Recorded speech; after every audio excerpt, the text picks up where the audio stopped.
طريقة تحضير عاجة الخضار بالمشروم. إذا كنت تبحث عن وجبة لذيذة وسهلة التحضير، فإن عجة الخضار بالمشروم تعتبر خياراً ممتازاً. تتميز هذه الوصفة بمكوناتها الصحية وطعمها الشهي، وهي مناسبة لوجبة الإفطار أو الغداء. من توب إيج hot sauté. المكونات: 3 ملاعق كبيرة من الزبدة، 2 جرام من المشروم مقطع إلى شرائح، فلفل أحمر مقطع إلى شرائح، واختفى تماجتي إزريتس بفوعها، فلفل مأخذ مفقطع إلى شرائح، بيضات، ملح حسب الذوق، فلفل أسود اختياري، توابل حسب الرغبة مثل البابريكا أو الزعتر. الخطوات: 1. قم بغسل وتقطيع المشروم والفلفل إلى شرائح في وعاء. أخفق البيض مع قليلاً من الملح والفلفل الأسود وبعض التوابل التي تفضلها. 2. في مقياس ضعها على نار جروث، أضف الزبدة، اتركها تذوب وتبدأ في الفوران. 3. أضف شرائح المشروم إلى المقلاة. قم بتقليبه لمدة 2-3 دقائق حتى يذبل ويبدأ في الانتعاش. 4.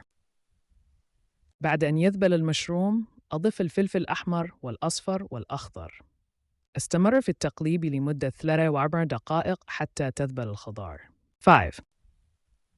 بمجرد أن تصبح الخضار جاهزة، اسكب خليط البيض المخفوق فوق الخضار في المقلاة. 6. التقليب: استخدم ملعقة لتقليب المكونات برفق حتى يتوزع البيض بشكل متساو. خف النار قليلاً واتركها تطهى لمدة 5-7 دقائق أو حتى ينضج البيض. 7. يمكنك التحقق من نضج العجة باستخدام عود خشبي. إذا صار نظيفاً فهي جاهزة.